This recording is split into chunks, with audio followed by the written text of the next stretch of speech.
Avatar: The Last Airbender is one of the best shows ever made and has been critically acclaimed. The series ran for 3 seasons, or books, and tied up almost every loose end. One loose end that didn't get tied up was what happened to Zuko and Azula's mother.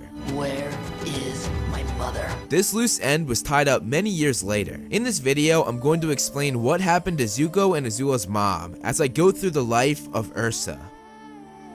Ursa was born to Jinzuk and Rina and was raised in a small town called Hira on the outskirts of the Fire Nation. It was seen to most as a backwater village that was unimportant. Ursa felt as though her parents had always been good to her, and she appreciated everything that they had done for her. Ursa was also the granddaughter of Avatar Roku, the Avatar before Aang. To make a living, Ursa's family raised pig chickens in their backyard, as well as having a greenhouse to produce crops and flowers to sell. Jinzuk was also a magistrate, a civil officer for the Fire Nation who administrates the law. Her mother was also a master herbalist, and when Ursa was young, her mother taught her how to make certain concoctions, including poison. At a young age, Ursa became friends with a boy named Aikum, who was also born and raised in Hira. At the age of 6, Ursa kicked Aikum in the stomach and pushed his face in the dirt. From then on, Aikum was in love with Ursa. It took Ursa a while to feel the same way about him, but she too eventually fell in love, and they became boyfriend and girlfriend. Ursa was part of the Hira acting troupe. Before shows, Ursa's hands would get cold, something that happened when she was nervous. Aikum would take her hand before the performance to warm them up and give her comfort before they went on.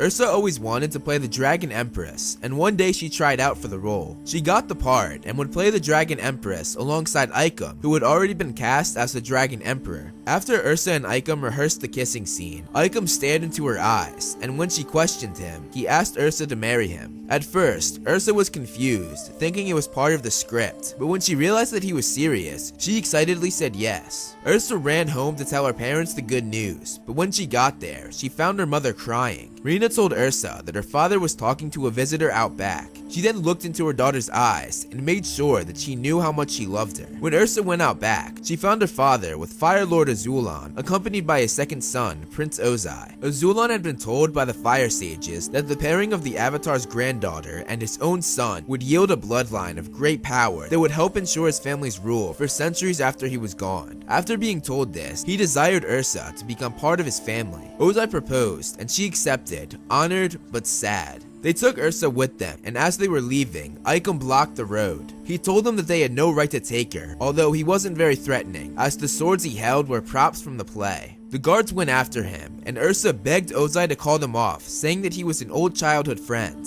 Ozai did as she wished, and Ursa told Aikum to go. Aikum told her to tell him that this was what she wanted, and if she could do that, then he would leave. She cried as she told him that she was joyful about it and told him to go home for his sake and hers. When she left with Ozai, Aikum cried, watching the love of his life ride away. Aikum would go on to leave Hira and live in a forest at the bottom of a nearby valley called Forgetful Valley. It was rumored to be a place where the heartbroken go to forest their lives. Rumors said that once you enter, you never return. While there, he befriended the Blue Wolf Spirit and met the Mother of Faces. She granted one favor each season if you could find her, but you had to guess which of the 6 pools of water she would go to for that season. When he met her, he requested a new face, and she granted him this wish. Meanwhile, Ursa unhappily married Ozai in the Fire Nation's capital city. She became even more unhappy when she found out that she would never be able to see her parents again, as she had to cut all ties with her past now that she was the princess. Ozai told her that she now belonged to him and the royal family as he kissed her on the cheek. Ursa said goodbye to her parents and made sure that they knew how much she appreciated them. Ursa kept all the masks of the Dragon Emperor hidden behind a picture in her room to remind her of Aikum. Zuko would later use one of those masks for a secret identity as the Blue Spirit. Although Ursa was supposed to cut off all remnants of her past, this was hard. She continued to write letters to Aikum in secret, and an old woman named Alua was the one who delivered the letters. She considered Alua to be family, and felt that Alua was the only person in the Fire Nation that she could trust. Unfortunately, Alua was not what she seemed. She betrayed Ursa by showing Ozai the letters. Ozai told Alua to file them away and not to send them. Ozai did not need to see the letters, because from the day that he had brought Ursa home with him, he had people watching her every move. Ursa eventually gave birth to her and Ozai's first first son, Zuko, and a little over 1 year later, they had a daughter that they named Azula. Ursa loved both of her children, but she soon realized that something was seriously wrong with Azula. She had no conscience or sense of right and wrong. What is wrong with that child? Ursa was much closer with Zuko, who clung to her far more than Azula did. Zuko did not meet up to Ozai's expectations with most things, and because of this, he was mean and disappointed in Zuko, something that Ursa tried to make up for by showing him extra love. Ursa always noticed that whenever Zuko got excited, he would get a sparkle in his eye, something that she admired in her son. Ursa and Ozai would take Zuko and Azula to Ember Island every summer where they had a beach house. There, Ursa took the kids to see the play Love Amongst Dragons, the same play that she and Aikem were almost in together. One night, Zuko went to see his mother after he had a bad dream, and she comforted him to make him feel better. That same night, she gave a letter to Alua. This letter was different from the others, however. In this letter, she told him that she belonged with him and admitted that Zuko was not Ozai's son, but rather Aikem's. This of course was not true. She did this to test Ozai and see if he was taking the letters. When Alua realized what the letter said, she didn't file it away like the others, but brought it straight to Ozai himself. Iroh, Ursa's brother-in-law, was the only member of Ozai's family that she liked. He was much more kind, gentle, and much more loving. While he was away on his mission to conquer Ba Sing Se, he sent Ursa gifts for Zuko and Azula, something that made her glad to call Iroh her brother-in-law. Ursa got mad and upset at Azula when she mentioned Uncle Iroh not making it back alive. Azula, we don't speak that way. It would be awful if Uncle Iroh didn't return. This became even more real when Iroh's son, Lu Ten, died while fighting in Ba Sing Se, a thought that Ursa could not bear to think about if she lost one of her children. When Zuko showed off his firebending skills to his grandfather, the current Fire Lord, he fell down, and Ursa comforted him, telling him that she admired how he always kept fighting when times were hard. One day, when the family was eating dinner, Zuko corrected Azula about proper firebending, and Ozai slammed his fist on the table as he yelled at Zuko, telling him that Azula was born lucky, and that Zuko was lucky to be born. Ursa stood up furious, and told her husband off for talking to Zuko that way. Later that night, Ozai got news that the hit on Aikem failed. The person he hired was unable to find him, and assumed that he died in the forest. This, however, was not enough to satisfy Ozai, but it was enough to tell Ursa that Aikem was dead as he confronted her about the letters. Ursa began to cry, devastated that the love of her life was gone. He of course was not gone though. The reason the hitman never found him was because he had changed his face and entered the town as a new man. When confronted about the letter, Ursa responded saying that he knew as well as she did that Zuko was his, and Ozai asked why she wrote such a lie. Ursa responded saying that maybe it was wishful thinking. She then said that she hoped that Zuko would be nothing like his father. Ozai evilly told her that if that's how she wanted it, then that's how it would be. From then on, Ozai would treat Zuko as if he wasn't his own. He was already disappointed in Zuko, and therefore cold toward him. But after this, he took it to a whole nother level, and told Ursa that it was her doing. One day, Zuko showed his mother how Azula fed turtle ducks as he threw a rock at a baby duckling. Ursa was shocked that he behaved this way. Zuko, why would you do that? Zuko got mad when the mother of the duckling bit him, and Ursa explained that that's what mothers do. They protect their children. Ozai eventually asked his father for the throne, which was his older brother Iroh's birthright. His father was furious, especially after Iroh's son had just died. You dare suggest I betray Iroh? Ozai was ordered by his father to get rid of Zuko so that he would know the pain of losing his firstborn just like his older brother did. When Ursa was told this by Azula, who had eavesdropped on that conversation, Ursa went straight to Ozai and made a deal with him. In exchange for Zuko's life, she would give him an untraceable poison that would make it look like the victim died in their sleep, something that Ursa learned from her mother, who was a herbalist. Ozai agreed, but only if she herself left the capital city and never showed her face there again. Ozai made sure of this because he was worried that Ursa would use that same poison on him. Ursa agreed, but said that the children went with her. Ozai said no, and said that they were collateral. As long as she kept her word, no harm would come to them. Ursa made the poison, then said goodbye to Azula and Zuko. Everything I've done to protect you. Her goodbye to Zuko was especially emotional because she knew that Zuko was in far more danger from Ozai than Azula was. No matter how things may seem to change,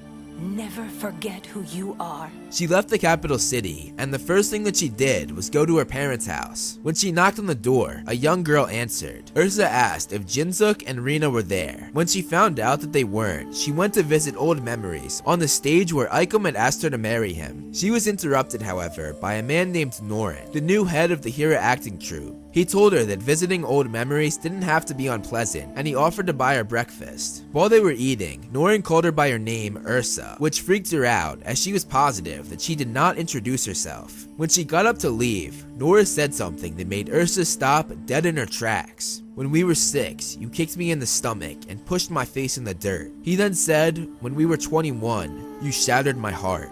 Ursa cried out, Aikom, as tears poured down her face. She had thought him dead. It was a miracle. She later asked why he never married and why he never had children. He responded, saying that she knew why. The two reconnected, and Aikom told her about how he got a new face in Forgetful Valley. They decided that they had to hide Ursa's identity as well. To do this, they went into Forgetful Valley together, hoping to meet the Mother of Faces. They spent many months waiting and searching. Luckily, the two picked the correct pool for that season, and Ursa asked the Mother of Faces for a new identity. The spirit could not understand why a human of such beauty would want a new face, but the spirit agreed. However, the spirit sensed much pain in her, and Ursa told her about the pain that came from the memories of a life that she did not choose for herself, the pain of leaving her kids behind. The Mother of Faces told her that she could do more than just change her face, but make her forget the life that she didn't choose. All that she would remember would be life before Ozai came to take her away, her life with Aikom. Ursa cried and said that she was horrible as she thought of Zuko and Azula, but she decided to take the pain away and to go through with it. The Mother of Faces put a new face on Ursa, and from then on, she was known as Noriko and had no memory of her life in the Fire Nation capital. Ursa and Aikom, who were now Noriko and Norin, got married and eventually had a daughter named Kiyi. They lived a peaceful life and had a happy family for many years. Later on, Team Avatar arrived in Hira, Zuko and Azula on a mission to find their mother. The team eventually put the pieces together and found out that Noriko was Ursa. Zuko went back to see her, and when he realized that she was happy, he began to walk away, letting his mother live on a perfect family life. Norin, or Aikom, stopped Zuko though, and told him to tell her the truth. Zuko then told her who he was, and told her that he was her son. Just then, however, Azula came in and attacked their mother. Azula's mind had gone crazy, and she had been imagining that her mother was plotting against her since the day she was born. She thought that if she killed her mother, it would end those crazy thoughts. She stopped, however, when her mother said that she was sorry she didn't love her enough. Azula ran away, and while Zuko and his mother ran after her, the Mother of Faces appeared and asked if Ursa wished to remember her old life. She said yes, and the spirit granted this to her. She became the real Ursa again.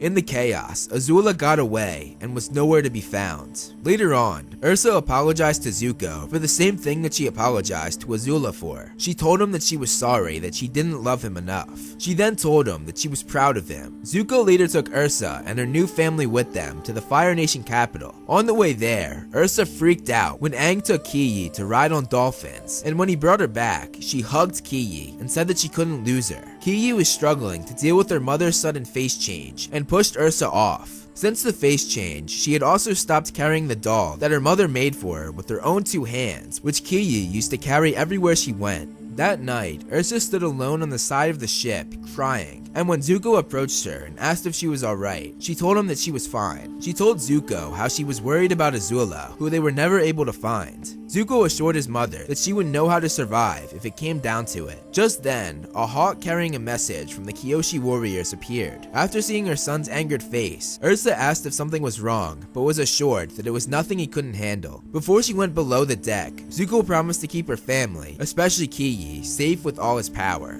The next day, when Ursa looked through a telescope, she noticed that it wasn't Harbor City, and Zuko told her that there had been a change of plans. A submarine came up beside them, and Iroh, along with Suki, came out. Iroh apologized to Ursa for the pain that his family had caused her, and she forgave him, telling him that his presence in the family always gave her hope. Suki then took Ursa and her family, along with Zuko, in the submarine while a decoy went on to ensure their protection. Zuko begged Kiyi to hold their mother's hand, trying to reconnect the two, and Kiyi did this grudgingly. When they were making their way through the detour, they were ambushed by a squad called the Ozai Society, who demanded that Zuko give up the throne. When Zuko and the Kyoshi warriors lost the fight, they were about to burn the carriage with Ursa and her family in it, but one of the members of the Ozai Society didn't want to see this happen. He freed Zuko and told him to save his family. Reinforcements then arrived to drive the squad off, but not before they threw a spear into the carriage. Thankfully, it didn't hit Ursa or her family. They eventually reached the palace, and Ursa was very hesitant to walk inside. When Zuko offered Ursa her old room, she declined it and said that she'd rather have a guest room. Clearly, it was very difficult for her to be back where she spent years in an abusive relationship and feared for hers and her kids' lives every day.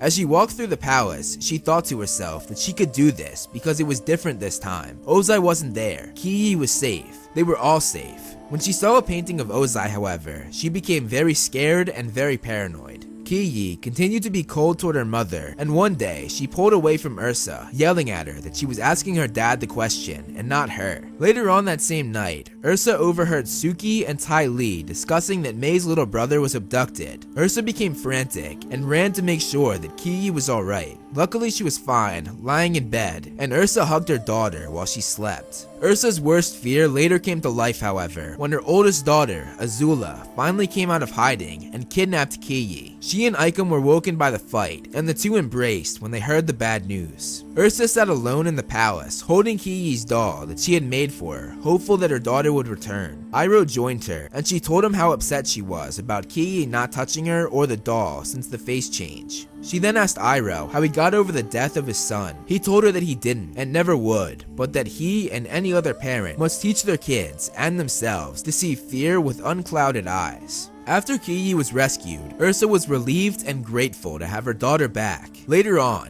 Ursa went to visit Ozai in prison and see him for the first time since she was banished, and with the guidance of Iroh before she went in, she was able to see him for what he truly was, a small man trying with all his might to be big. She told him that he had no room for his son, his daughter, his brother, or even himself. She then said goodbye to Ozai as he screamed after her. Ursa then went to join Aikom and Kiyi in bed, and for the first time since her face had been changed, Kiyi welcomed Ursa back with delight to see her mother, something that made Ursa the happiest mother alive.